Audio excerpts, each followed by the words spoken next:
আসসালামু আলাইকুম রহমতুল্লাহি বারাকাতু। আমরা রমজান মাসের রোজা রাখি, কিন্তু কিছু কিছু কাজ আমাদের দ্বারা এমন হয়ে যায় যে যার কারণে আমাদের রোজার অনেক কিছু ক্ষতিও হয়ে যায়। এমন কিছু কাজ করে ফেলি যে যার দরুন রোজা ভঙ্গ হয়ে যায়, অথচ আমরা বুঝতে পারি না এবং আমরা রোজা রেখে ফেলি।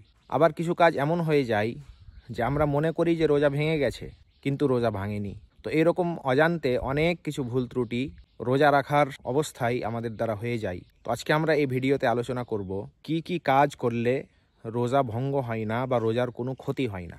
ভুল করে কেউ যদি রোজা অবস্থায় খাওয়া দাওয়া করে নাই, তাহলে তার রোজা ভঙ্গ হয় না। মনে রাখবেন, ভুল করে, ইচ্ছাকৃত নয়। ইচ্ছাকৃত হলে তার হুকুম আলাদা। দয়ার নবী সাল্লাল্লাহু আলাইহি ওয়াসাল্লাম বলেছেন যে ব্যক্তি রোজা রাখলো এবং রোজা রাখা অবস্থায় খাওয়া দাওয়া করে ফেললো, তো সে যেন নিজের রোজা পূর্ণ করে নিক যদি ভুল করে খাওয়া দাওয়া করে থাকে। কেননা এটা আল্লাহর পক্ষ থেকেই হয়েছে যে আল্লাহ তাআলাই তাকে খানা খাইয়েছেন বা পানি পান করিয়েছেন। মুসলিম শরীফের হাদিস।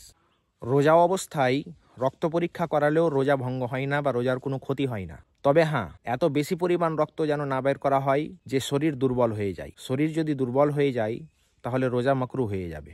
রোজা অবস্থায় ইনজেকশন বা টিকা করলেও রোজা ভঙ্গ হয় না। রোজা অবস্থায় অতিরিক্ত দুর্বল হয়ে যাওয়ার কারণে সেলাইন নেওয়ার কারণেও রোজা ভঙ্গ হবে না। কেননা সেলাইনের যে পানি, সেটা রগের মাধ্যমে যায়, সরাসরি যায় না। রোজা অবস্থায় ডায়ালিসিস করলেও রোজা ভঙ্গ হবে না। রোজা অবস্থায় অক্সিজেন নিলেও রোজা ভঙ্গ হবে না। কেননা অক্সিজেন শুধুমাত্র একটা পরিষ্কার বাতাস, যেটা শরীরে যাওয়াতে রোজার কোনো ক্ষতি হয় না। অনিচ্ছাকৃতভাবে গলায় মশা বা মাছি প্রবেশ করলেও রোজা ভঙ্গ হবে না। অনিচ্ছাকৃতভাবে বমি করলেও রোজা ভঙ্গ হবে না। রোজা অবস্থায় যদি দাঁত থেকে রক্ত বেরিয়ে যায় এবং সেই রক্ত যদি গলায় প্রবেশ না করে, তাহলেও রোজা ভঙ্গ হবে না। নাপাক অবস্থায় কেউ যদি সেহরি খেয়ে রোজা রেখে দেয়, তাহলেও তার রোজার কোনো অসুবিধা হবে না। হ্যাঁ, নাপাক থাকার দরুন তার গুনাহ হবে। দাঁতে চানার থেকে কম পরিমাণ ছোট কোনো খাবার আটকে থাকে এবং সেটা যদি গলায় চলে যায়, তাহলেও রোজার কোনো ক্ষতি হবে না। অতিরিক্ত গরম বা পিপাসার কারণে কেউ যদি গোসল করে এবং সেই গোসলের শীতলতা যদি শরীরের ভেতরে প্রবেশ করে, তবুও রোজার কোনো ক্ষতি হয় না। রোজা অবস্থায় কুল্লি করার কারণে মুখের ভিতরে যে পানির অংশ থেকে যায় এবং সেটা যদি কেউ থুতুর সঙ্গে গিলে নেয়, তাহলেও রোজার কোনো ক্ষতি হয় না।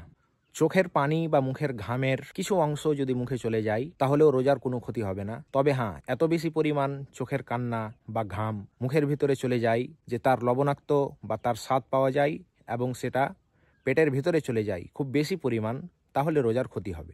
রোজা অবস্থায় কানের বা নাকের ময়লা বের করলেও রোজার কোনো ক্ষতি হয় না। নাকের ভেতরে সর্দি লেগে যাওয়ার কারণে যে নোংরা থাকে, যেটাকে আমরা বলগম বলি, জোরে টেনে নেওয়ার কারণে যদি সেটা পেটে চলে যায়, তাতেও রোজার কোনো ক্ষতি হয় না। মুখের লালা, যেটা এখন পর্যন্ত মুখ থেকে বেরিয়ে পড়ে যায়নি বা মুখ থেকে আলাদা হয়ে যায়নি, সেটা যদি কেউ টেনে নেয় এবং গলার ভেতরে চলে যায়, তাতেও রোজার কোনো ক্ষতি হয় না। রোজা অবস্থায় কাঁচা নিমের দাঁতন করলেও রোজার কোনো ক্ষতি হয় না।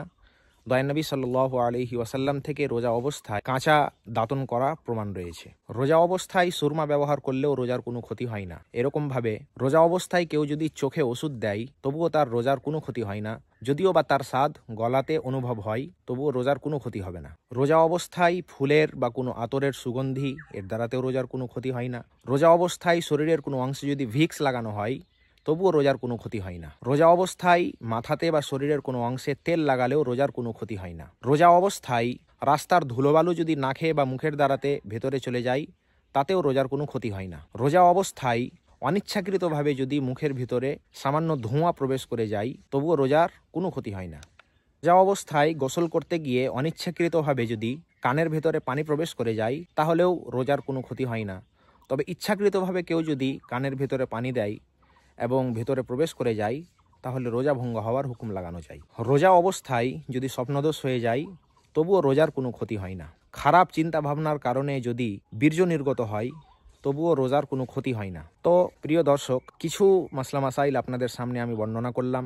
আরও অনেক মাসলা মাসাইল রয়েছে যেগুলোর কারণে আমাদের রোজা ভঙ্গ হয় না, কিন্তু আমরা অনেকেই মাসলা জানি না, যার কারণে অনেক সময় সমস্যায় পড়ে থাকি। অতএব আরও বিস্তারিত মাসলা আপনারা আপনাদের নিজের কাছের ওলামায়ে কেরামদের কাছ থেকে জেনে নেবেন। সঠিকভাবে রোজা রাখুন। আল্লাহ তাবারক ওয়া তাআলাকে খুশি করার জন্য রোজা রাখুন। আল্লাহ তাআলা আমাদের সকলকে সঠিকভাবে রোজা রাখার তৌফিক দান করুন। আমিন।